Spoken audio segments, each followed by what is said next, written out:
Bonjour à tous. Alors, une fois n'est pas coutume, une petite vidéo sur la Russie, en partie, mais pas tournée en Russie, puisque je suis à Chypre, Chypre Sud, Chypre grec, voilà, sur la plage de Nissi Beach. Alors Nissi, c'est célèbre parce que c'est la plage la plus... bon, c'est censé être la plage la plus jolie de Chypre, et je crois que c'est vrai. Vous voyez derrière moi, l'eau est super claire, il y a du sable hyper fin. Donc voilà, je passe quelques jours à Chypre. Alors plusieurs personnes m'ont demandé oui, mais pourquoi Chypre, mais comment c'est Chypre. Voilà, je vais un peu expliquer ce que je sais. Ça fait 15 ans que je viens à Chypre et voilà, je vais parler de Chypre jusqu'au 25 février 2022 et Chypre depuis le 25 février 2022 puisque beaucoup de choses ont changé. Donc Chypre, c'est une petite île qui est entre la Syrie et la Turquie, coupée en deux puisqu'en 1973 il y a eu la Turquie a fait une opération spéciale, on va dire, déjà pour protéger la minorité musulmane de l'île, et il en a résulté en fait que la moitié nord de l'île est maintenant sous contrôle de la Turquie. Donc c'est pas officiellement la Turquie, mais c'est comme si c'était la Turquie. Et puis il reste la moitié de l'île qui est la partie grecque au sud, donc la moitié de l'île qui est grecque et dans laquelle vivent des Grecs, et il y a énormément d'étrangers. Il y a énormément de touristes, notamment chaque année, et puis il y a une très forte minorité en fait russe. Chypre a des liens très anciens avec la Russie, ça date des années 70. Il y avait des échanges économiques déjà, il y avait des capitaux, et jusqu'à l'année dernière, énormément d'entreprises russes avaient des sièges à Chypre et encaissaient en fait de l'argent de partenaires européens, puisqu'il n'y avait pas de double imposition en fait entre l'argent qui était reçu à Chypre qui repartait en Russie. Donc c'était une espèce de base financière pour la Russie. En même temps, c'était une base touristique puisqu'il y avait un nombre incroyable des centaines de milliers de touristes russes qui venaient chaque année. Je vais revenir là-dessus. Et puis il y avait des accords un peu plus poussés. Il y a eu des embryons d'accords un peu militaires sur l'utilisation d'une base pour les avions russes, du port pour les bateaux russes, etc. Donc c'était une zone assez russe. Il y a vraiment une très forte communauté russe qui est installée dans la ville de Limassol. On l'appelle Limassolgrad.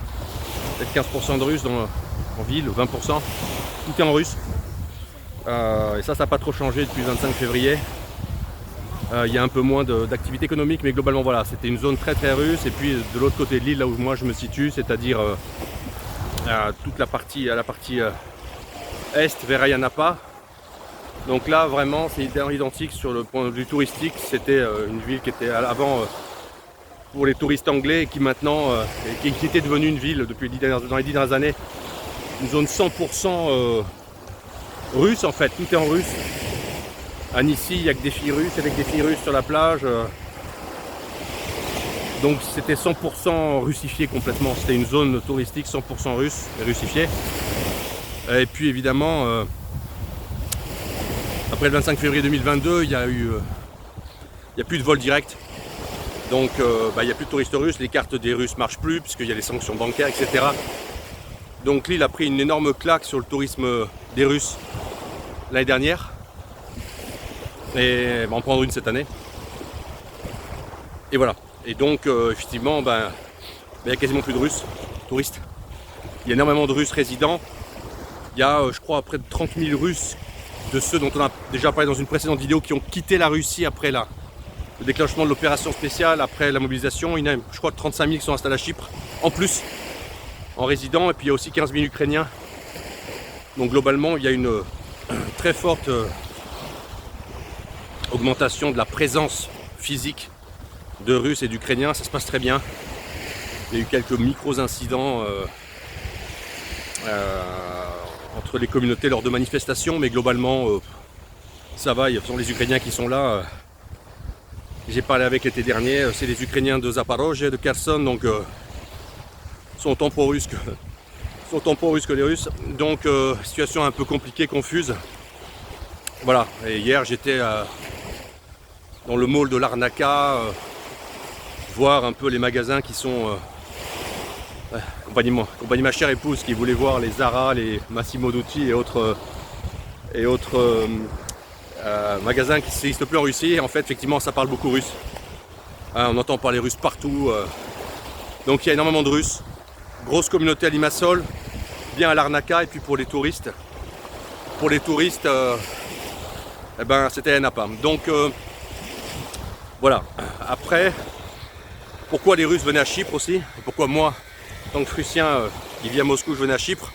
Alors parce que j'ai de la famille là-bas, c'est une chose. Mais même sans famille, je serais venu. Parce que quand même, la chose dont on manque le plus en Russie, c'est la chaleur et la lumière. Et c'est ce qui ne manque pas à Chypre. Chypre, c'est une zone magnifique, lumineuse. C'est une zone où il y a des plages, tout est facile. C'est une ancienne colonie anglaise, donc globalement le système de fonctionnement général de l'administration est assez fluide, est assez moderne. Ça reste une zone où il y a beaucoup d'entreprises, il y a une fiscalité assez intéressante. Et la vie de tous les jours, la vie day to day en fait à Chypre est assez facile. Elle est assez simple. Globalement, il n'y a pas de problème majeur. Il n'y a aucune difficulté d'aucune sorte. Tout est un peu en mode... tout s'arrange. Il y a une grande culture du cash. C'est assez cool. Voilà. Mais il n'y a plus de vol direct.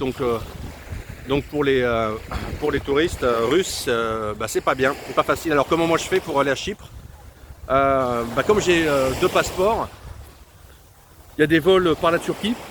Donc de Moscou c'est simple d'aller en Turquie et de Turquie c'est simple d'aller à Chypre Nord et de faire tout ça avec le passeport russe. Et en se posant à Chypre Nord, on a un tampon de Chypre Nord sur le passeport russe. Si on vous le met sur le passeport français, la partie sud, la partie grecque, la partie Union Européenne peut vous refuser l'entrée parce que vous avez un tampon d'un État non reconnu. Mais là, moi, passeport russe, tampon Chypre Nord, et puis quand je passe la frontière pour aller à Chypre Sud, il y a des checkpoints ouverts, on peut passer en voiture, en taxi, à pied, c'est très rapide. Je présente un passeport de l'Union Européenne, mon passeport français. Donc ça permet en fait très facilement de circuler, il faut passer par la Turquie, par Istanbul, etc. Mais globalement, voilà, pour les binationaux, c'est simple. Et pour les binationaux de Russie, qui seraient en recherche de lumière hors de Russie, il y a le sud du pays bien sûr, mais qui veulent aller dehors, et globalement Chypre reste une bonne destination parce que c'est pas trop cher, tout est simple, il y a relativement de belles plages, c'est petit, il y a une côte assez jolie à visiter, il y a l'intérieur de l'île où il y a des montagnes, on peut skier l'hiver dans le Troodos. Il y a même de la neige. Faire demi-tour, c'est trop de bruit là. Mais voilà, donc ça reste un endroit assez sympa au niveau touristique.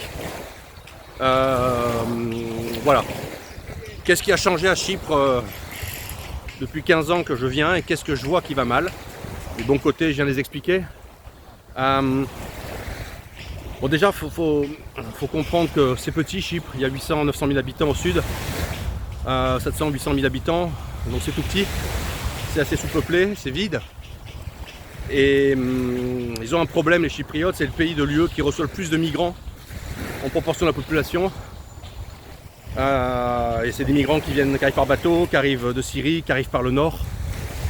Et globalement, il n'y a pas de problème aujourd'hui. Mais enfin voilà, là je suis à Ayia Napa, je pense que 10-15% de la population c'est des migrants. Alors ils sont encadrés, ils occupent des petits boulots, c'est un peu plus surveillé qu'en France. Les flics chypriotes ont la main plus lourde aussi.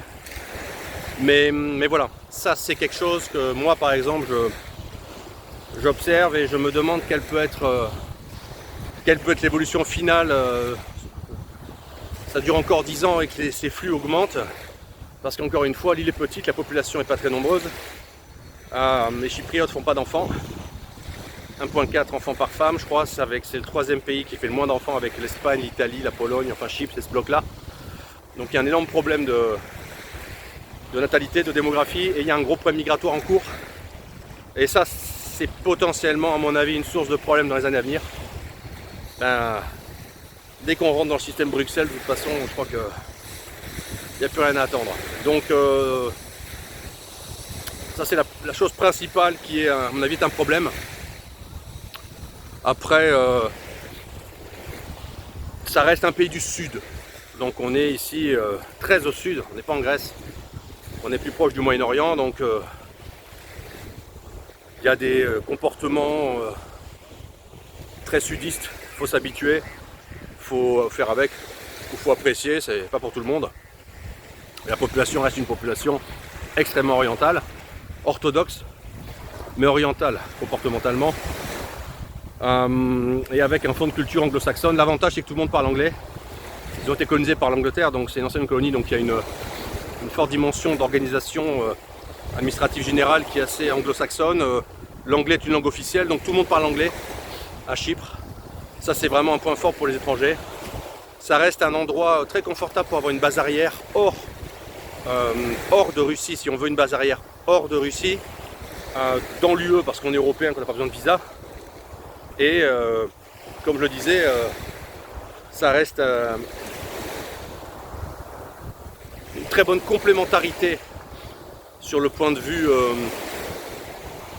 climatique. Voilà, là je suis parti de Russie, il faisait -8 la nuit, il y avait de la neige fondue, etc. Bah ici je me suis baigné, l'eau est fraîche, mais enfin on peut se baigner.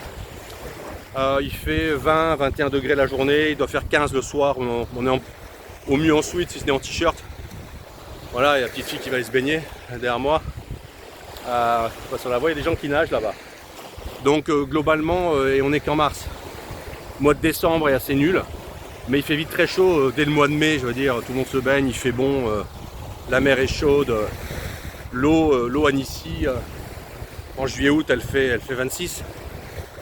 Il fait 38 dehors, donc c'est même difficilement tenable, il fait vraiment chaud. Mais par contre, ça reste un endroit assez plaisant. Quelques touristes qui se baladent, là c'est beaucoup des Anglais, des Scandinaves. Des Scandinaves, des gens qui partent de zones froides pour chercher de la lumière. Voilà, donc Chypre reste une bonne base dans le sens qu'on parle anglais. L'immobilier reste accessible, à part dans le centre, vraiment dans les centres des deux grandes villes côtières et dans les nouvelles constructions. Voilà, à Nicosie, dans la capitale qui n'est pas au bord de mer, vous avez encore du mètre carré à 1500-2000 euros. Alors que sur les immeubles standing chic de Limassol, on est vite à 8-10 000 euros le mètre carré. Donc il y a des gaps de prix très élevés, on peut encore acheter des maisons, il y a beaucoup de place, les maisons sont grandes, il y a des terrains, il y a des piscines partout.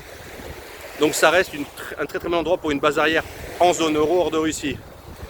Avec tous les risques que ça comprend bien sûr. Mais ça reste une zone très touristique, confortable, on peut parler anglais partout. C'est assez facile. Voilà. C'est à peu près tout. Voilà, c'est à peu près tout sur Chypre rapidement. N'hésitez pas à me contacter pour Chypre. Si vous avez des questions, vous avez envie de faire un saut à Chypre, je vous aiderai, je vous conseillerai, je sais où il faut aller. Ce qu'il y a à voir, voilà. Et moi je vais continuer à me balader aujourd'hui au bord de la mer. Quand on habite à Moscou, on a besoin de débriquer, de sortir de la ville en fait. C'est pour ça que les Russes ont des datchas où ils vont s'enfermer et se couper de la ville. Et c'est vrai que moi j'ai la chance d'avoir une datcha à Chypre. Et c'est vrai que ça fait un bien énorme. Juste d'être hors de la ville, d'être dans le vide, dans la nature, avec la mer derrière. Voilà, ça permet de souffler du rythme des grandes villes russes et du rythme de Moscou, qui est vraiment une ville qui a un rythme difficile, un rythme fort, qui est épuisante. C'est une ville chronophage, c'est une ville qui épuise, qui prend toute votre énergie. C'est une super ville, bien entendu. Hein. Mais voilà, quand on s'installe à Moscou, c'est bien d'avoir une espèce d'endroit backup où on sort en fait de tout ça. Que ce soit une datcha, que ce soit dans la forêt, que ce soit une résidence secondaire dans une zone vide comme la Carélie ou le sud du pays, que ce soit ailleurs, en Asie, en Europe, d'avoir un endroit où on peut s'enfermer, s'isoler, couper, en fait, complètement. Et reprendre des forces. Voilà, eh bien, écoutez, j'espère que cette vidéo un peu atypique sur Chypre vous a intéressé. N'hésitez pas à vous abonner à ma chaîne YouTube. Faites circuler ma chaîne YouTube, on a besoin de gagner des followers et de gagner et d'informer les gens sur la réalité de la Russie d'aujourd'hui. Les prochaines vidéos sont sur la Russie, bien entendu, et la vie en Russie. Et n'hésitez pas surtout à rejoindre mon canal Telegram. Je mettrai les liens dans la description, le lien du canal Telegram et les liens vers les autres réseaux sociaux. N'hésitez pas à me suivre, n'hésitez pas à vous abonner et n'hésitez pas à faire suivre le contenu que je publie sur YouTube ou sur Telegram à d'autres personnes. Et je vous dis à très bientôt. Au revoir.